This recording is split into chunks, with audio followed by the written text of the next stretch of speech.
twist and turn my mind until I don't know who I am. Mirror man.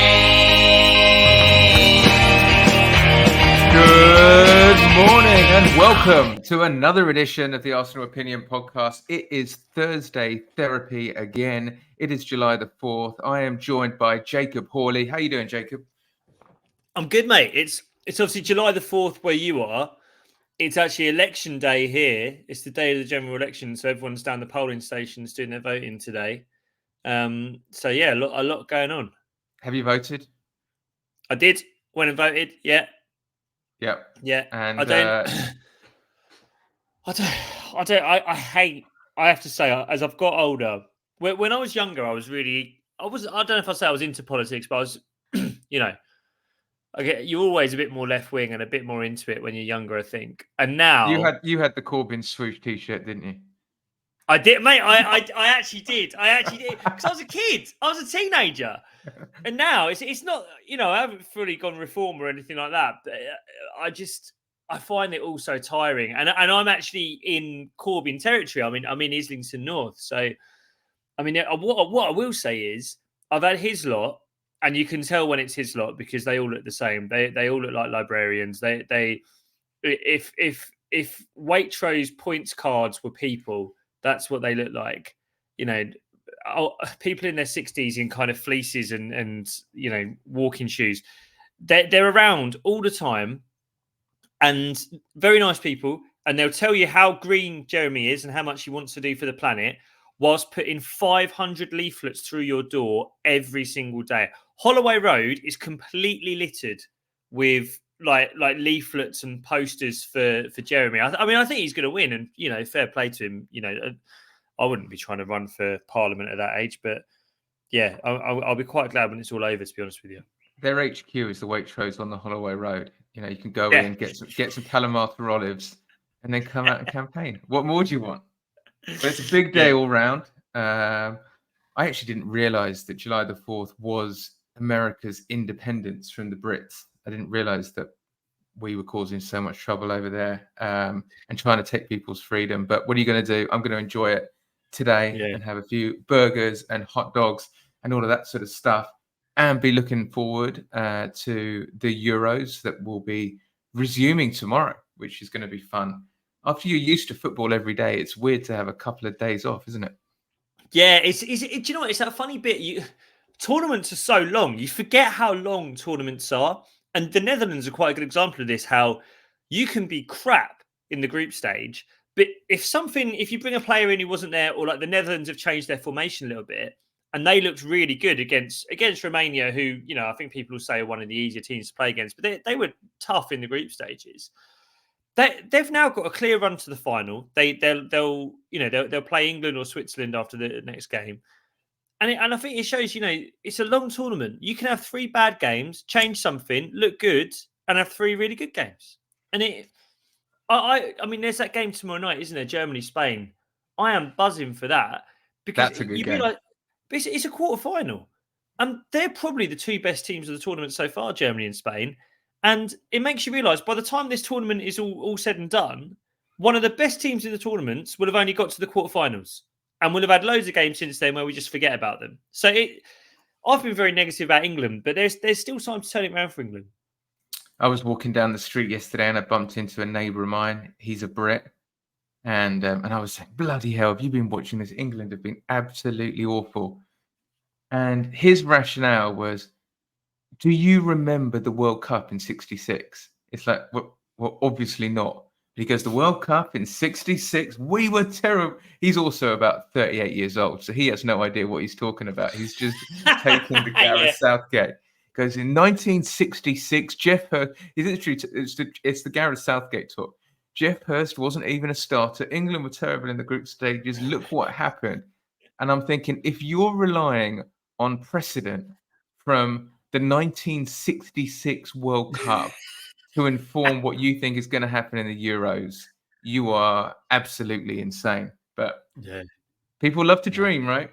Yeah, they do. They do love to dream, and who knows? I think we could do misery ball all the way to the final, personally. But let's see. Could do a Greece. Remember that? Yeah, Or Portugal 2016, was it? Portugal 2016, Greece. We're going to Brexit ball all the way through to the bitter end. Anyway, without further ado, Hottest of takes. hottest of take. The hottest of take. The AOP, hottest of takes. Make it spicy. Jacob, where you taking it? Arsenal or England? Arsenal. Hottest to take last week. I said that I was getting the itch. I was getting the transfer withdrawal syndrome. I wanted a transfer. I wanted news. I've got one. It looks like we're pretty close. Califiori, and I'm still miserable. I've still got. I'm not happy, and I'm coming round. But I've got to be honest with you. This is looking like a £45 million deal for another defender. Well, in 5 years, Arteta has only bought 3 forwards, and one of them was Willian. Bukayo Saka is going to need gaffer tape to hold his Achilles tendons together by the end of next season. We're going to have the ghost of Thomas Partey partnering Declan Rice in midfield. There's just so much need in other areas of the pitch, and this Califiori is a good player. He's clearly a good player. By the way, there's plenty of people who are pretending they watched every game Bologna played last season, similar to your mate who can remember 1966.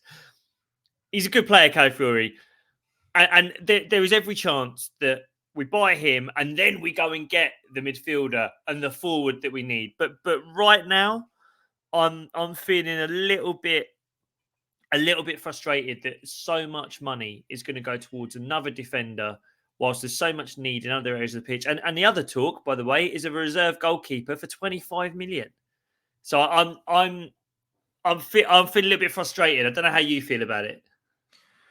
I'm going to do a little build on that. My hottest of takes is also about that same player, which is not surprising because it's way more interesting than talking about David Raya's loan deal finally being finalised, which is not a hot take. That is ice cold. But where I think it is interesting is I've seen everyone talking about Califiori being a replacement and an upgrade for Jakub Kiwior. And I've got a different take, and this is why I think it could be a brilliant deal. I think that this is a replacement for Zinchenko. And I wonder whether we have a buyer, potentially Bayern Munich and Vincent Kompany, to say 35 to 40 million for Zinchenko. And our idea is to replace him with Califiori. Plays on the left-hand side, way more defensively secure, can move forward into midfield, isn't vulnerable to any looping ball that goes in behind him. From especially, I'm just thinking back to those scary Salah moments. And when you look at it like that, you're like, wait a minute, we're getting rid of a player who's 27, 28.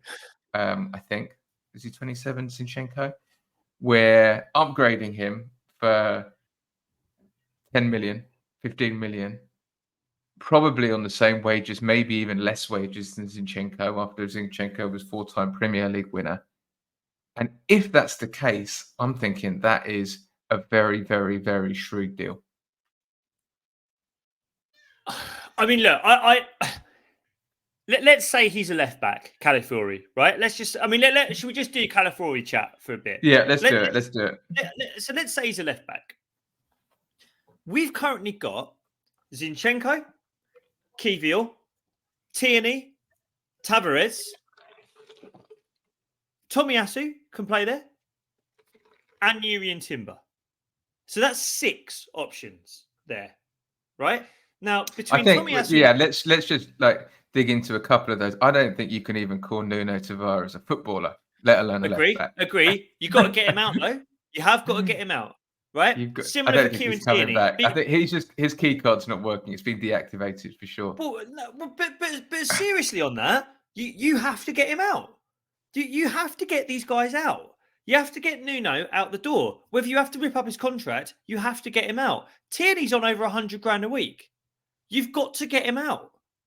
I agree with you on Zinchenko. I would love it. If someone said to me, it's essentially Zinchenko out, Califiori in, I'd say, yep, spot on, brilliant. But it's not. He's not gone. And what we should have learned by now is when you buy your replacement, before you sell the asset, it makes it a lot harder to sell the guy you don't want. Because everyone around Europe is going, well, you don't want him. So what's your bargaining position? But Bayern Munich, that is 40 a million quid. very fair point. Look, I've got a look, question. look at Ramsdale. Look at Ramsdale after Raya. We made the mistake of giving Ramsdale a big fat contract, and then 6 weeks later, we buy David Raya. I've said this a million times on this podcast. I'll shake anyone's hand and bet my house that I don't own that we're not going to be able to sell Ramsdale this summer. It'll have to be a loan. You're going to end up doing that with Zinchenko because he's on a lot of money as well. He's on 175 a week. I thought going into this summer, I thought that I agree with you, by the way, about upgrading Zinchenko. Yep, bang on board with that. As soon as Yuri and Timber started playing left back for the under-23s, I thought he's the left back. That's the plan. He definitely came in as a kind of centre back, full back, can play a bit of everywhere. As soon as he played for the under-23s at left back, I went, right, that's the plan for him. He's going to be the left back. So then going into next season, Timber on the left, White on the right, Saliba and Gabriel in the middle. Now, if you're going to tell me you need cover on that left-hand side to cover both Gabriel and Timber, especially when Timber's coming back off an ACL injury, I say absolutely fair enough. Yes, we do. Do you need to spend nearly 50 million quid on it? And do you need to do it right now before you can sell anyone? Can you not try and get someone out the door? I'd be happy if they sold Tomiyasu. Bear in mind, this is Bologna we're dealing with, where Tomiyasu came from. If you told me that Tomiyasu's going back as part of the deal, 15 million quid, I'd be happy as Larry. But I'm just looking at that defence now and I'm like, A, there's a lot of them. B, it's a lot of money we're going to spend. Bear in mind, we're up against it with the PSR rules. We are up against it. You know, by the fact that we waited until July to do that David Raya deal, that means we couldn't afford to do it in the last financial year. That's why we did the weird loan. We are up against it financially. And that David Raya is in this period of accounting now. So there's 25 million quid already. Now you're saying 45 for Califiori. That's All right, 70 million. I'm gonna make a different point because I hear a lot of what you're saying, but I'm gonna take you back. We're gonna rewind in time. Mustafi, Socrates, Cedric Suarez, Kolasinac. That was the level of the Arsenal defence. We're now talking about buying Italian internationals who are potentially going to make it into the team of the tournament as backup players. Are we guilty as Arsenal fans? Because Chelsea fans don't go, oh, I'm worried about how much we're spending on transfers. Other fans of teams don't do all that. Papa Wenger made us become accountants as well as supporters. Is this just a case of going, maybe we just enjoy it? Because we're literally going to concede 3 goals next season if we make all these signings.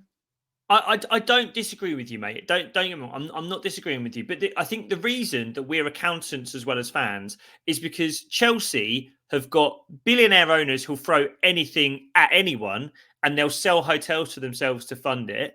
Manchester City have got all the money in the Middle East to play. Like, the reality is, and as I say already, the David Raya deal is proof. We can't do funny shit. We do play by the rules and it's tight. And going into a summer where I think we desperately need a forward and we desperately need a central midfielder, we've already done 70 million against this summer's spending on last season's goalkeeper and another defender. Now, just to make a comparison with Manchester City, right? In terms of defenders, Manchester City have got Stones, Diaz, Walker, Aki, Akanji, Vardiol. That's 6. Add Rico Lewis, that's 7. Now, should we count ours? It's a lot more. It's a lot more. And when I look at our squad, I want us getting leaner. That's the word for me. Get lean. Get players that can do multiple positions and get lean. Again, if Kivior goes... Like, what I want to say with this, I love the player. The player's brilliant. And if by the end of this summer, we manage to sell a Kivior, a Tierney, a Zinchenko, and we're left with a Califiori and a Timber covering the left-hand side, a Tomiyasu and a White covering the right-hand side, Gabriel and Saliba with the other players all able to cover their positions as well, with a 6 or 7-man defence who are all brilliant. We sell off all the dead wood and we still get our forward and our centre mid. Then I will bake the humble pie and I will eat it myself. Yeah. I will purchase a new knife and fork for the big bit of humble pie I'll eat at the end of summer. Right now, I think doing this right now, and I understand, by the way, if there's competition for the player and you've already missed out on Jurel Hato, who said he wants to stay at Ajax, I get it. You have to do it. But it leaves us in a rubbish bargaining position when we're trying to shift a Kiwior, trying to shift a Tierney, a Tavares, maybe a Zinchenko, like you say. I don't know. Mean, I hope I'm wrong. Is what I say. I hope I'm wrong. The Tierneys and Tavares or whatever he is. I think we lost the bargaining power on those a long time ago. There was a moment to sell Kieran Tierney, and I don't think anything we do in terms of inbound players is going to make any difference. I think there's still enough interest in Zinchenko. I think he could go to Bayern Munich. The one other thing that is unknown is where he might play. Like, do you remember when Arsene Wenger bought Emmanuel Petit, who was a centre half, and put him in midfield? Thomas Partey, who's always been a midfielder, really he had played a few games at right back for Atletico, but got moved around. Is there any role or world where Arteta is going to repurpose this player and say, actually, in the same way he did for Ben White, in the same way he's doing for Jurriën Timber, and say, actually, I see you as having a very specific role, maybe on the left-hand side, maybe in midfield? Because what's clear to me is we look back on last season as a success, but when you really analyse it, the left-hand side of the team didn't work all year. Like, it just didn't. Like, we were weak defensively, we were weak offensively. The left eight was the one position that was no one nailed down all season. The Kai Havertz left eight experiment didn't really work. It wasn't terrible, but it wasn't great.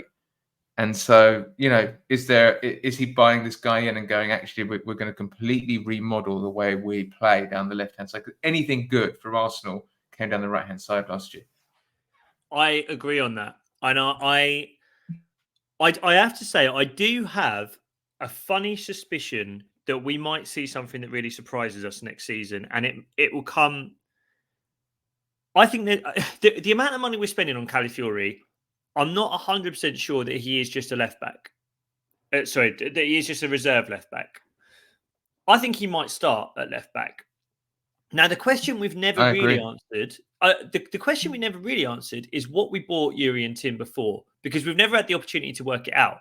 Now, August and September last year, we were playing a right back who inverted into midfield. Do you remember that? Whether it was Thomas Partey doing it, and it was actually Kiwior playing that kind of lopsided left centre-back, left-back role. Now, imagine that was Califiori doing what Kiwior was doing back then. Imagine Gabriel Magalhaes comes out of the team.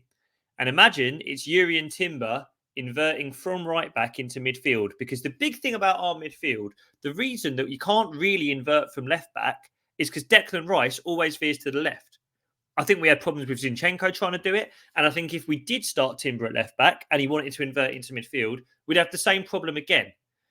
Timber is the perfect partner for Declan Rice in midfield. Now, I just wonder if we're going to do something a little bit funky and freaky that we're not really expecting. And maybe a Ben White falls out of the team.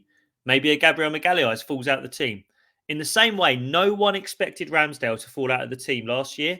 I just wonder if one of those guys maybe does fall out and it ends up being a Timber that squares into midfield alongside Declan Rice with a back three that consists of Saliba, Califiori and one of Magalhaes or Ben White. I just wonder because I've always thought that Timber's the right back. We bought him to be the right back. Could you see Ben White falling out of the team? I think we're just moving from a team to a squad. And I think even with Manchester City, it's just there's so many revolving doors. Gvardiol didn't play for 10 games in a row, but come the run-in, he played every game in the run-in and was absolutely critical. Yeah. I think it's Rico Lewis played a chunk of games in a row and delivered when he needed to. Played big Champions League games. So I think we're just sort of evolving it because I think we've flogged our players to death over the last few years. And I actually want to chat a bit about that because I think you can see the impact it's had on them. And I think Ben White has been smart. He's taken the summer off. He's been England's best player over in Ibiza. Now he's in Marbella. But I think it's fair to say, and I want to chat to you a bit about it, Bukayo Saka does not look fit to me. Nope. He Nope, doesn't agreed. look fit. And he's not going to be fit if he has a 2-week break for Arsenal.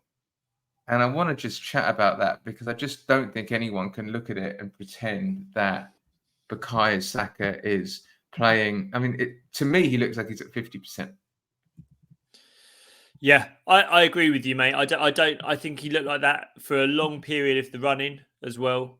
And I would really like him to sit down until September. If I'm really honest with you, I think even if England come out on Saturday, sorry, if England fall out of the tournament on Saturday, I would want an extended break for him. And this is where a little bit of my frustration comes in about the Califiori deal. Now, by the way, in 2 weeks' time, we suddenly might move on other players. There are rumours of a Nico Williams move, although I'm a little bit sceptical about that.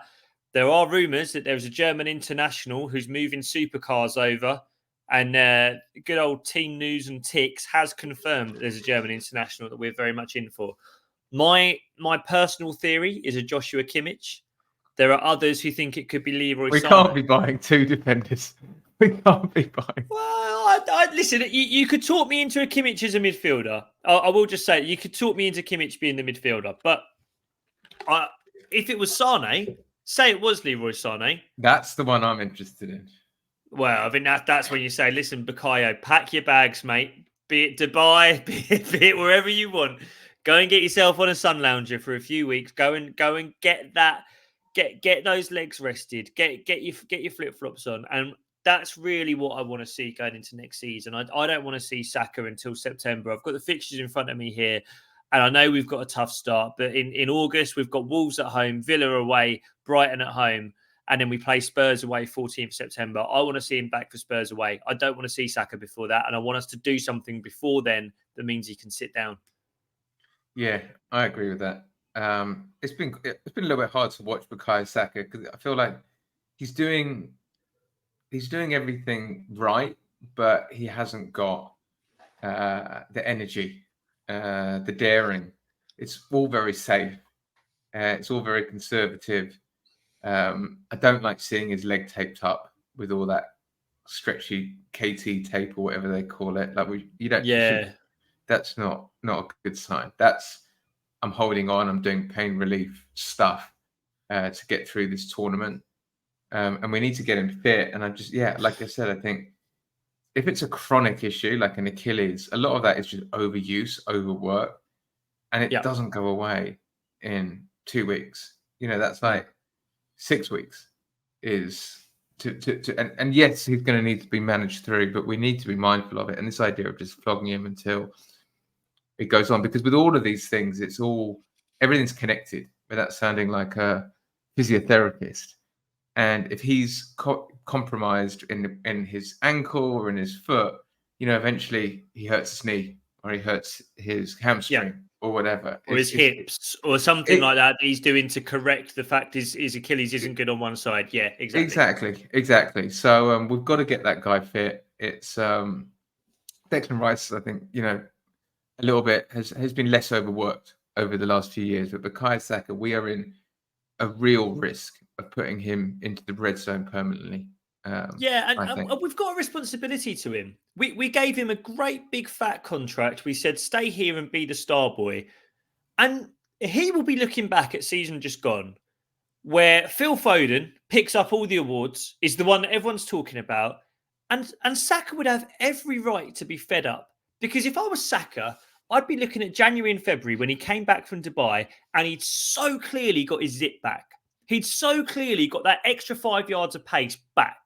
And he should be looking at that over the last season and going, if you could let me be like that for the entire season, if you could get me off at 70 a few times, if you could sit me down in the week for the easier Champions League games, people would talk about me as the best player in the league.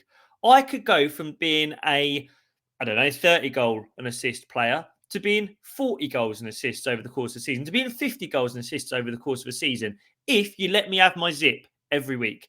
If you play me into the ground, I have to play at 60%, and I can't do it. I can't be as good as Foden. So, let's be honest. we're going to be in contract talks with him this season coming because he's going to have 2 years left again. And he would have every right to walk into those contract talks and say, I love you, Arsenal. I want to win things with you, Arsenal. I love being your boy, but you have to look after me. And you haven't. We don't have it. Like Reece Nelson being the one behind him, that's not looking after him. It's not good enough. Like they've got a serious responsibility now. They have to get someone else in there who can help him. Agreed. Yeah, I think the point around the 70-minute thing is important because I always feel that Saka's limping by the 70th minute. And maybe that's just a few games have clouded my perception or a bit of recency bias or any of those things. But it feels like by the 70th minute, Saka's sort of cooked because he's just taken such a kicking from everybody. And I can't really think of him scoring really critical late goals for us. And again, I may be wrong here. But yeah, having someone who can come on against tiring fullbacks with blistering pace and pick up after he's absolutely worn them down with his efficiency for 70 minutes, I think would be a really valuable skill. Okay, let's talk about this. Arsenal, the struggling salesman. We give the club a lot of credit. We really do. You know, you talk about buying, you talk about data, you talk about culture, you talk about all of this. I think it's also fair to say we are fucking shit at selling players. We are awful.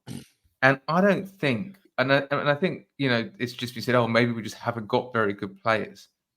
But the way that we erode value, the way that we mistime things, I mean, it's worth talking about, right? Yeah, I think so. I mean, I've got to be honest. I do sit a little bit in the camp of some of them are just crap. Like that is, I think we overrate some of these players something silly. And I think the other thing that we do, we all love Arteta. We all love Edu. We all love this squad. We all love what's happened in the last 2 or 3 years. I'm not a regular Twitter user, but I did tweet this week, and as is often the case, I regretted it straight away because you get people trying to start conversations with you, and I don't want that. I just want people to tell me how clever I am. I don't want anyone to disagree. I want to talk at people. I don't want a conversation. Yeah, exactly, exactly. But I sort of questioned the Califiori thing, and I made the point that I think we should be someone should be saying to Arteta, look, enough goalkeepers, enough defenders. We need forwards and midfielders now.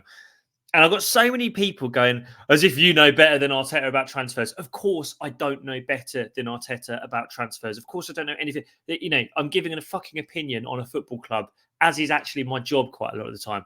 But what drives me mad is when people are like, they don't get transfers wrong. Yes, they do. Everyone does. I'm not saying they have to be perfect, but the reason some of these players are so hard to sell is because it was a stupid idea to buy them in the first place. That's the truth of it. Arsenal have got people in Spain right now trying to work out an obligation in the Sambi Lokonga loan deal to Sevilla of £8 million.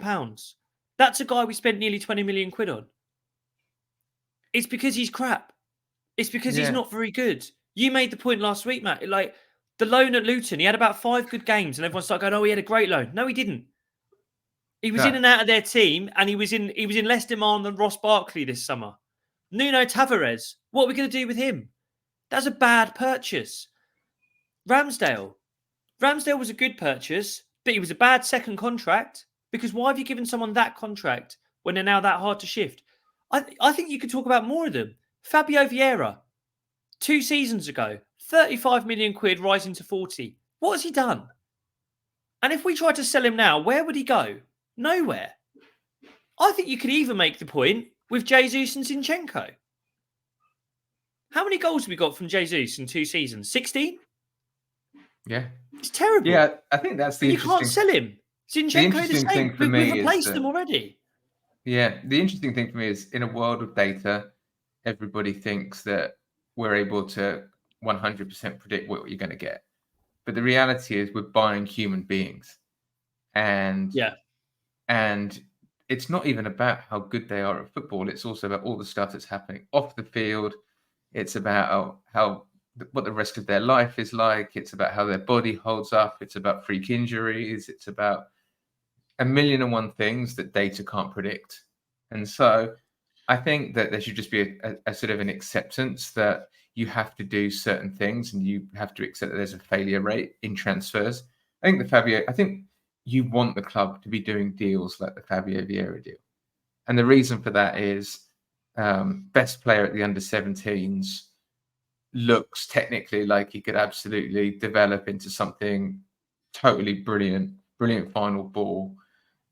You have to sign him then, because if you don't, he could become the new Eden Hazard. The issue with it is that he's not going to become the new Eden Hazard. This is kind of my point, Matt, is like, if you do want the club to take these punts, you do have to accept they won't be able to sell them. That's my point. In relation to the selling thing, you can have it two ways. You can say, I want to be a good selling club, in which case you have to be very careful about who you purchase. Or you can say, I want to be the club that takes chances on young talent, in which case you accept when it goes wrong with said young talent, be it a Nuno, be it a Fabio Vieira, be it a Sambi Lokonga, you can't really shift them. And then you can't be the ones to complain that you've got no money for your young players, because you're the ones that gamble on young talent. Same way as Guendouzi. We didn't really get much for him. Lucas Torreira, I think we paid for him to go away. These are all players that we bought at about somewhere between 20 and 23. Yeah. Like, you can't have it both ways. It's the same with we're the Hale End guys. We're the guys who give chances to the academy. Oh, why can't we sell them? It's because we've shown them to be what they are.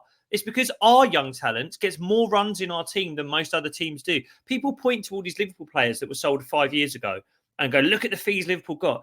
Liverpool were quite careful in how they used those players. They never got shown up. Brewster never got shown up. Eddie Nketiah has been relied upon, in my opinion, far too often. He's been shown up. People know exactly what Eddie Nketiah is. There's no gamble. There's no there might be a player in there. He's had multiple runs in the team. He does all right for 3 games, then he runs out.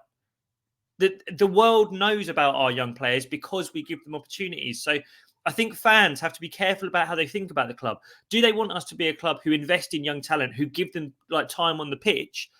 Or do you want to be a club who's a little bit more precocious in how they use young talents, in which case it does protect the value sometimes? Yeah, I feel like we're just not very good at... I think maybe buying is easier for us because it's almost a bit more positive. And there's something that Edu and Arteta it's more proactive. Whereas selling, it feels like, especially over the last recent years, you've got to be a little bit devious and you've got to be quite good at the dark arts. And I think Chelsea are so good at it. You know, there's something happening in Saudi Arabia. Let's flog some players off there and get massive problems like Koulibaly. It's on about 300 grand a week, 50 million in transfer, and somehow they managed to like shake him off and completely ill-equipped to deal with the Premier League for some reason. Oh, they ship him off. So they did the Saudi thing. Then it's like, oh, wait a minute, there's an opportunity with some PSR stuff. Oh, let's get the PSR. Let's start selling youth team players.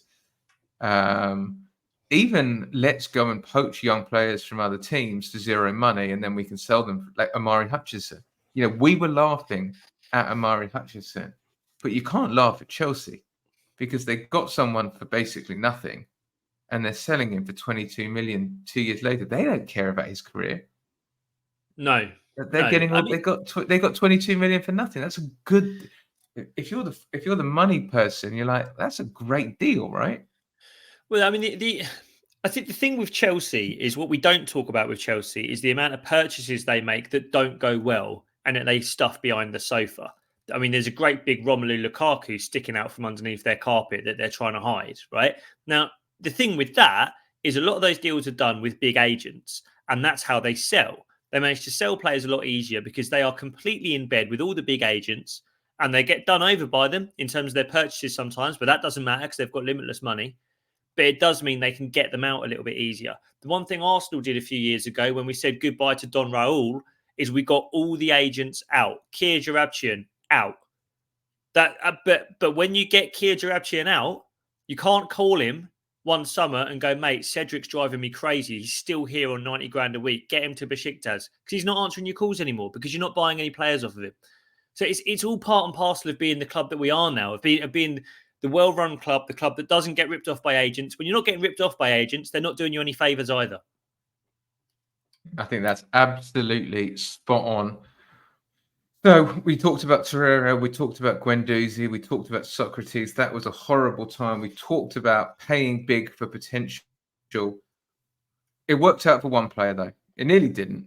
We spent, what was it, 35 million on William Saliba from Saint Etienne as an 18-year-old. We will never forget that video that announced him when he was flying over in that private jet to a solid soundtrack. His wispy beard was looking absolutely incredible. It took a while to get Mikel Arteta to buy in, but when he did, he was all in. He played every single minute in the Premier League last season. But there was one final boss that he needed to convince, and that was Didier Deschamps, who has been dismissive of William Saliba for a while now. I don't know why. It's absolutely bonkers to me. However, he established himself in the France team for the first game and is now, is it safe to say he's the best defender in the world? I know we're Arsenal fans, so we're hyperbolic about our own players and their successes, but is it fair to say he's the best defender in the world now? Well, I think who are the other options? Van Dijk.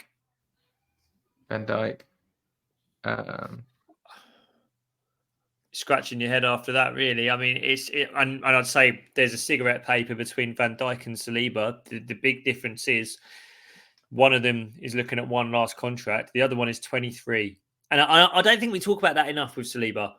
Centre-backs aren't supposed to be that good at 23.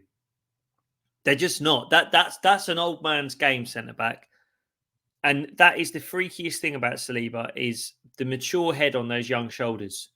And he's an incredible example of such a mature footballer, but he's got all the zip and the fitness of a 23-year-old. So he's invincible. I mean, the only other thing I will say, since he's got that spot in the France squad, I'm reading an awful lot of Real Madrid links. And unfortunately, you can kind of see that, can't you? You can see a Tchouaméni, Camavinga, Mbappe, Saliba, France representative at Madrid. Look, maybe that's why we're buying Califioris. Maybe we're backstocking that line, ready for when that £200 million bid comes in. Who knows? He is a magnificent footballer. And I have to say, we talk about Ødegaard being the perfect captain. We talk about Declan Rice being the vice captain there. You know, obviously, Bukayo Saka's worn the armband a couple of times. I'm starting to see it with Saliba, that guy's a leader. I remember seeing videos of him at Saint Etienne on the pitch at full time with a megaphone. He's the loudest on the pitch at 19 years old back then. There were some interviews I watched with him last season where he was speaking French. And when he speaks French, I think you get a clearer vision of his identity, of who he is. That is a boss. That is a leader. That is the loudest man in the back line. And as he gets older, that's going to come out more and more. And I have to say, we're going to have to work hard, I think, to hold on to him. He's another contract that will be 2 years left at the end of next season. That's going to be a difficult one, I think. That's going to be looking at all the players that we might struggle to hold on to between an Ødegaard, a Saka. He's the one for me. I think we have to be winning titles to hold on to our Saliba because that is such a special footballer. Yeah, I agree with all of that. As the distance from last season has increased, I have revised my point of view on Arsenal's player of the season, and I think our player of the year was William Saliba. I think it's so easy to go to forward players. You know, they've got the goals, they've got the assists, they've got the match-winning moments. But I think when you really analyse it and you go, the guy played every minute of the Premier League season. Yeah. I can't even... Did he even make a mistake for a goal? I mean, he maybe gave away a couple of penalties, but he set the standard so high that when he misplaced a pass, people said he had a bad game. Yeah. He was doing things that looked like it was pro Evo. He was man of the match at Liverpool away, City away, United away. Like all the big away games against big clubs when you needed him most, he stepped up and was man of the match. We had the best defensive record in the Premier League. And when you look at the players who got it ahead of him, who were ahead, like the Declan Rices, the Martin Odegaards, the Bukayo Sakas, they all had periods where they were slightly out of form. He didn't. From minute one to minute 4,000 and whatever, he delivered. So he is my player of the season. I have no idea why it takes a while for managers to come around to him. I think maybe there's a perceived risk factor. Because, it seems like he's doing risky stuff. But when you keep doing that stuff and never making a mistake, it's not risky. It's just No, it's exceptional. not. Exactly. I back you up on that player of the season shout, mate. I mean, the thing with Saliba that I'm realising over the course of the Euros is if you were to put together a kind of European 11, the best 11 footballers in Europe in their positions, Saliba probably gets in it. And I don't think either players do. I don't think we have anyone else that does. Maybe Saka soon, maybe. Saka right now. But it's difficult because there's Saka now and there's Saka on top form. And right now you look at like Yamal and you look at some of those players who they're playing better than Saka. Like you can't. Yeah, they are. You're right. You can't pretend otherwise. And I think, it's a really important moment for Saka to look and go, we need to kick on again next season, because I think the output was good this year, but the all-round progress was maybe not as high as it could have been. Even just go back to the opening day of the season where he comes in and just wallops one top corner against Nottingham Forest. Absolutely incredible goal. He has the capability to be doing that every year. And I don't want to dig him out, because he's a phenomenal player. He's our star boy, all of those sorts of things. But there is another level for him. Saliba is at that level. I'm going to ask you a question, and we'll get into this in Euros. If England don't win it, which Arsenal players would you most like to see? Which Arsenal player would you most like to see lifting the Euros? That's a great question. I mean, we're looking at Kai in Germany. We're looking at who else are we looking at? We're looking at Saliba in France. France. Ex-Arsenal Granit Xhaka. I have to say, mate, ex-Arsenal Granit Xhaka would make me smile. That really would make me smile. Do you feel that way with Xhaka, that you just like seeing him happy? I don't care. You don't care? I'd rather see Kai happy. I think you're probably right. And I think what would impact next season the best is Kai. Yeah. Yeah, I feel like there's just always a question mark over Kai. And there's a big article in the New York Times about Kai Havertz. What the hell is the New York Times writing about Kai Havertz? And basically saying he's a mystery. He's an enigma. There will always be questions around him. He's not. You can't pigeonhole the guy. He's not a striker. He's not this. He's not that. Every elite manager in the world wants Kai in their team. Every fan thinks he's deficient. So you go with Kai in Germany, or you go Granit and Switzerland? I'm going to go Kai in Germany. No, I think you're right. And I think in terms of the impact it would have on us next season and the impact on Kai, I think what we did see this season, confidence really helps Kai. So let's get a happy Kai home. Oh, I love it. Now, do I love seeing Kai happy? Absolutely. The guy's fashion sense is exceptional. Did you see what he was wearing with Martin Odegaard? No. He looked absolutely outstanding. Oh, with Odegaard, I saw those. Yeah, the holiday shots. The holiday shots. They can, that bromance. He was sort of like a sad giraffe, wasn't he, at the beginning of the season? And just seeing him, he got the haircut. He looks a bit more aggressive. He looks so happy. Yeah, he's the guy that I want to see happy. But Bill Saliba lifting the Euros could be good as well. But that's I that's would agree, dangerous for us. That's dangerous for us. That's You're it. Right. That's it. And he's confident enough, Saliba. He's good. Yeah. Whereas that only makes Mbappe and Tchouaméni go back to Madrid with higher scorecards for our centre back. And yeah, no, I'm happy Do you know what? I would even now go as far as to say if we got a big Saliba gaff in a final, a big fuck up from Saliba in the final, I wouldn't Oh, I don't mind it. want 'Cause I that. think I don't want his that. stocks could go a little bit lower, and I wouldn't mind too much. We are so devious. Look at us. We're wishing mistakes on players at international level to keep their transfer value down, to keep prospective clubs from buying them. We are sick in the head. But tell me this. Pedro was one of the first to say these Euros are shit. And, cue uproar. What are you talking about? They're amazing. You're just blinded by England. We're now coming up to the quarterfinal stage. Are they shit? They might be shit. Do you think they are? Do you think they've been a bit shit? Honestly, I don't know if I'm blinded by England because those are the games that I've put most emotional energy in. I'm actually wearing this England shirt. I've got an English shirt. I've got a black Oh, one. yeah. 1970 black England shirt. I love it. I maybe it's just England has soured it, but I just think we've just been spoiled with club football with Arsenal. And I think it's just not at the same level.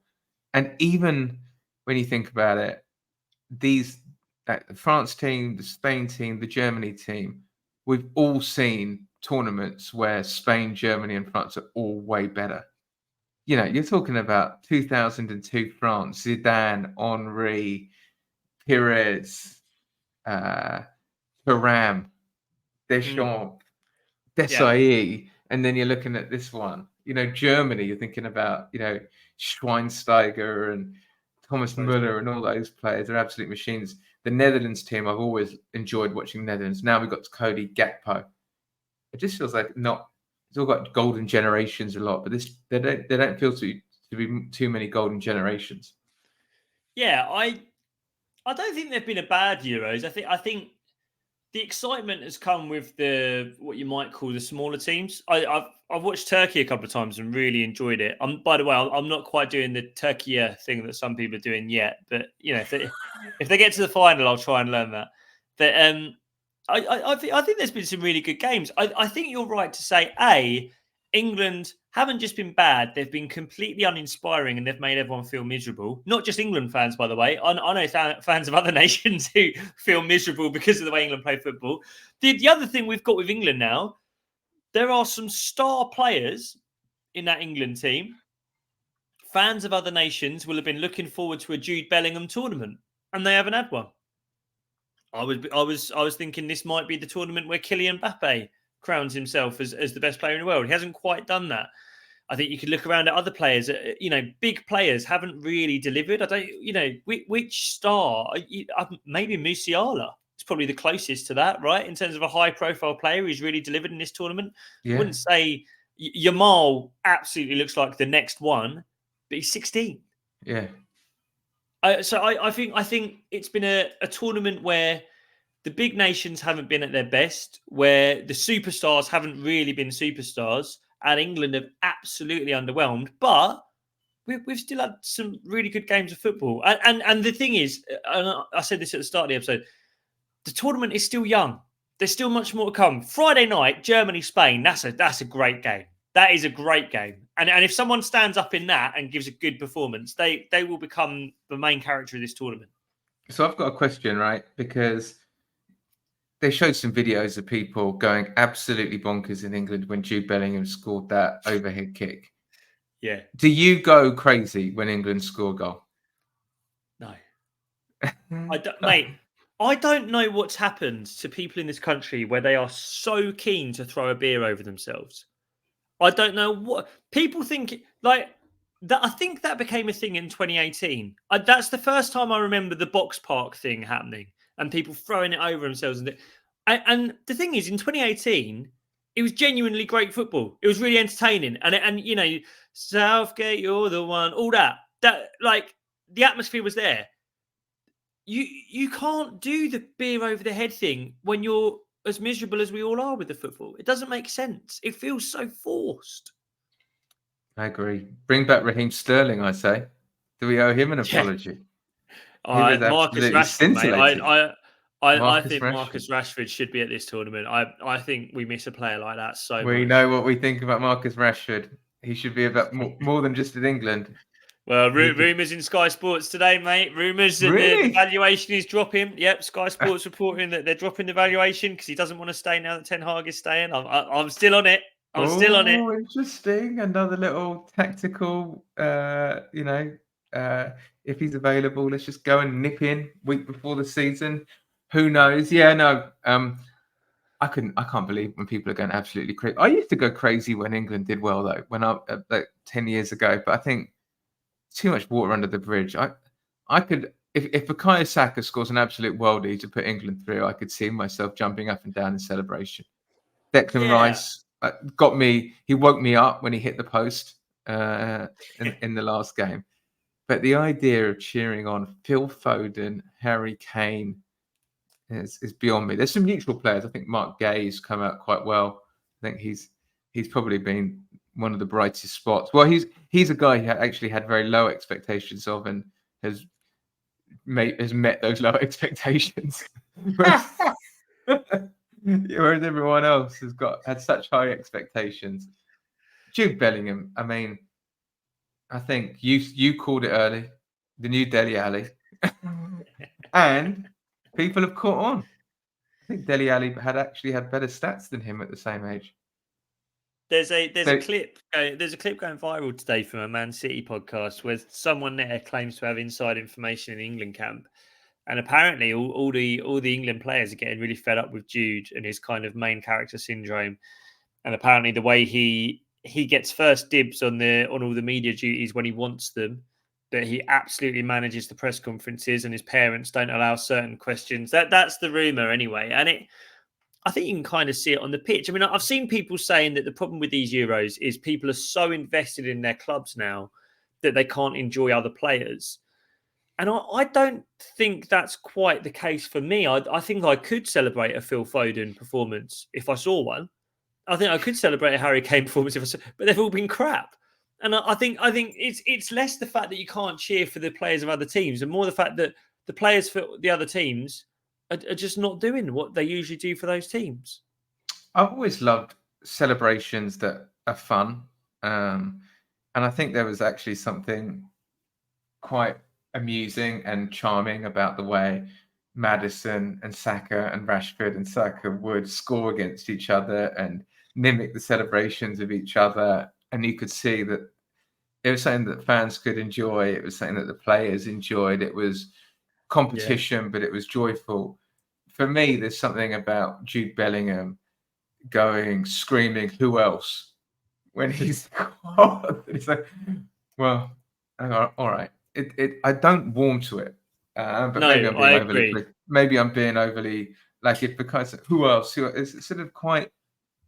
I mean, I guess but Bukayo wouldn't say who else, and that's why we love him. Do you know what I mean? Yeah. That's kind of what we love about him. Whereas I do get that off of Jude a little bit. I do think he quite likes all the attention. Oh, 100%. And fair play to him. He's had an absolutely brilliant season, and he stepped up and absolutely delivered when England needed it most.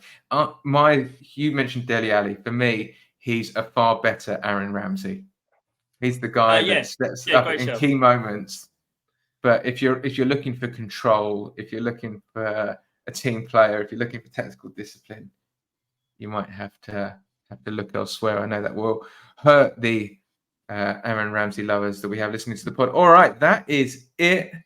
We have done 53 minutes. We have talked Euros, Arsenal. Anything else to add? I mean, that's it. I think now we kind of wait with bated breath for this Califiori deal to be confirmed. I can moan about us needing a midfielder and a striker, but then I suspect we'll do that fairly quickly if that is what we want to do.